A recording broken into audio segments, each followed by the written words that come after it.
সেই স্লোগানটি হলো, যদি তুমি ভয় পাও তবে তুমি শেষ, যদি তুমি রুখে দাঁড়াও ফিরে পাবে বাংলাকে। এবং আপনারা সেটা করে দেখিয়েছেন। আজকে আপনারা স্বাধীন, কিন্তু আজকে আমাদের জানেন, আমাদের আজকে একটা বিরাট ষড়যন্ত্র চলছে। এক বুক রক্ত দিয়ে যে ছাত্র জনতা আজকের এই স্বাধীনতা এনেছে, যে ছাত্র জনতা যেখানে মায়ের বুকের কোল খালি হয়েছে, যেখানে হাজার হাজার ছাত্র, হাজার হাজার ছাত্ররা শহীদ হয়েছে, যেখানে আমাদের বিএনপির নেতা কর্মীরা শহীদ হয়েছে, তাদের বুকে রক্ত বলে এখনো সেই ফ্যাসিস্ট অবৈধ সরকার এখন পর্যন্ত তারা ষড়যন্ত্র করে চলছে বাংলাদেশকে নস্যাৎ করার জন্য। কিন্তু বাংলাদেশকে জানে না শেখ হাসিনা। তিনি তো ছিলেন জোর করে, তার ছাত্রলীগের হাতে সন্ত্রাসী লাঠি এবং উড়ান পিস্তল দিয়ে তিনি জঙ্গি বানিয়ে পুলিশকে দিয়ে, প্রশাসনকে দিয়ে চেষ্টা করেছিল বিএনপি এবং বাংলাদেশের ছাত্র জনতা থেকে শুরু করে সকল নেতাকর্মীর উপর দাবানোর জন্য।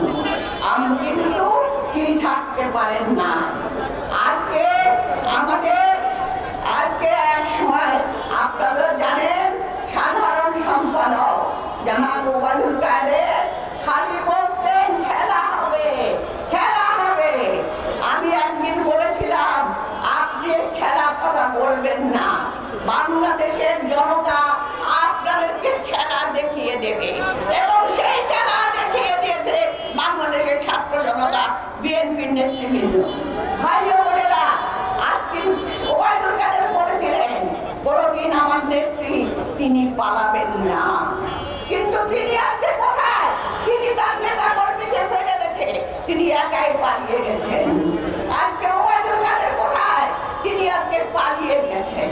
তোমরা তো বাংলাদেশে থাকতে পারো নাই, কারণ তোমাদের দেশে তোমাদের ভয়। তোমরা যে অকাম করেছো, যে সুশাসন করেছো, তোমরা বাংলাদেশের জনগণ তোমাদেরকে আর বাংলাদেশে ঠাঁই দেবে না। আমি শুধু একটা কথাই বলতে চাই, সেটি হলো ইতিহাস কথা বলে।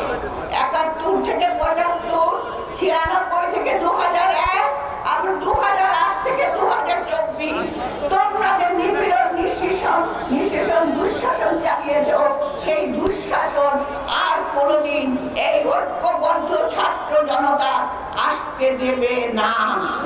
এবং এটা আমাদের এখন একটাই কর্তব্য, আমার ভাইদের বলি, বোনদের বলি, আজকে দেশের মায়ের অনেক বুক খালি হয়ে গেছে, অনেক মা তার সন্তান হারিয়েছে, সেই মায়েদেরও বলি, ভাই বোনদের বলি, আজকে আমাদের ঐক্যবদ্ধ হয়ে শহীদ জিয়া যে স্বপ্ন দেখেছিলেন একটা সুন্দর বাংলাদেশে, শহীদ জিয়া যে গণতন্ত্র দেখেছিলেন, দেশের একটি বেগম খালেদা জিয়া যে ঘোষণা দিয়ে গেছে, স্লোগান দিয়ে গেছিলেন, দেশ বাঁচাও মানুষ বাঁচাও, সেই ঘোষণাকে নিয়ে আজকে আমাদেরকে ঐক্যবদ্ধ থাকতে হবে।